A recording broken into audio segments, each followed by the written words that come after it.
Shalom, selamat pagi. Sate pagi hari ini bertemakan gaya hidup yang baru. Adapun firman Tuhan terambil dari Amsal pasal 12 ayat 24, 26 sampai dengan 27 dan Yohanes pasal 5 ayat 17. Tangan orang rajin memegang kekuasaan, tetapi kemalasan mengakibatkan kerja paksa.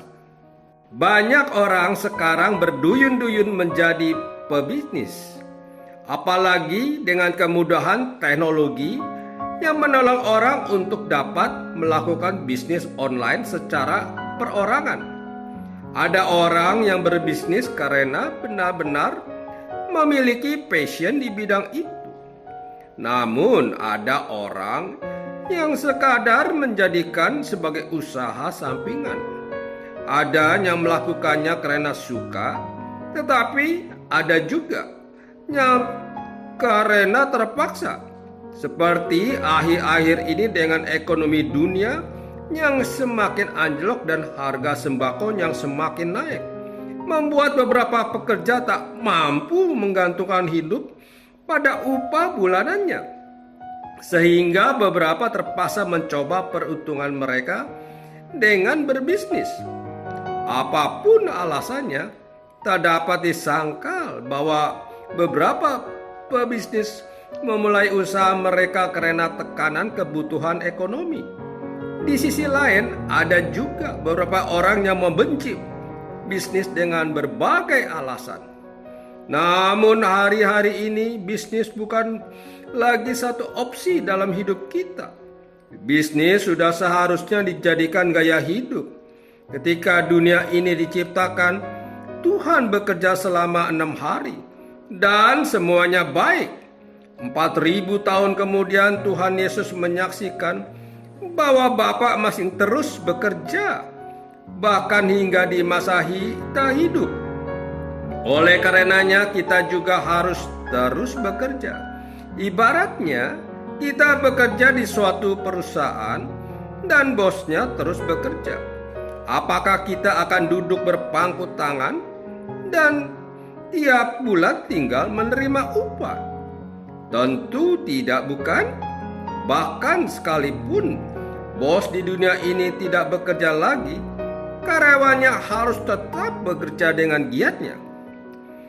Orang percaya diajarkan untuk hidup oleh iman dan berdasarkan kasih karunia Tuhan, tetapi tidak ada satupun ayat firman Tuhan yang memberitakan atau memberi usul supaya jangan bekerja. Malah dengan jelas kita diperintahkan untuk terus bekerja. Orang yang menjadikan bisnis atau bekerja sebagai gaya hidup akan mendapati tempat pengembalaannya sebagaimana ditekankan oleh Amsal. Menjadikan bisnis sebagai gaya hidup juga bukan berarti menjadikan kita sebagai orang yang serakah untuk melakukan apapun demi melancarkan bisnis, tetapi untuk menghindarkan kita dari kemalangan dan kekurangan. Sebab orang yang malas bekerja tidak akan mendapatkan hasil apa-apa.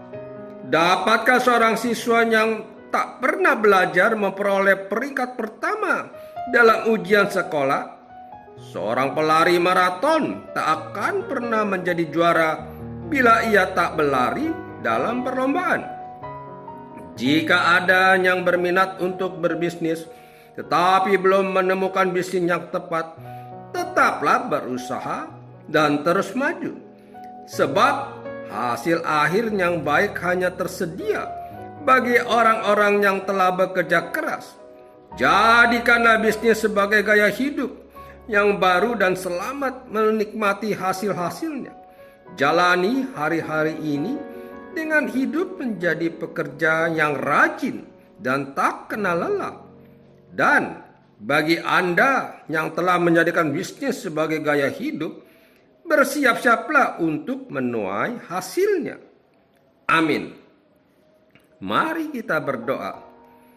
Bapa Surgawi, beri aku petunjuk Di manakah passionku dalam bekerja dan berbisnis?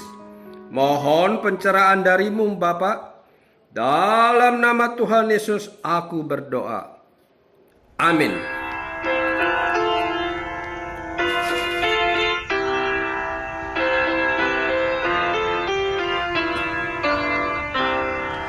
When upon life's billows you are tempest-tossed, when you are discouraged thinking all is lost, count your many blessings, name them one by one, and it will surprise you what the Lord has done.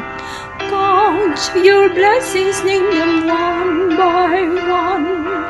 Count your blessings, see what God has done. Count your blessings, name them one by one. Count your many blessings, see what God has done. Are you ever burdened with a load of care? Does the cross seem heavy you are called to bear? Count your many blessings, every doubt will fly, and you will be singing as the days go by. Count your blessings, name them one by one. Count your blessings, see what God has done. Count your blessings, name them one by one. Count your many blessings, see what God has done. When you look at others with their lands and gold, think that Christ has promised you His wealth untold. Count your many blessings, money cannot buy your reward in heaven or your home on high. Count your blessings, name them one by one. Count your blessings, see what God has done. Count your blessings, name them one by one. Count your many blessings, see what God has done. So amid the conflict, whether great or small, do not be discouraged, God is over all. Count your many blessings, angel will attend. Help and comfort give you to your journey's end. Count your blessings, name them one by one. Count your blessings, see what God has done. Count your blessings, name them one by one. Count your many blessings, see what God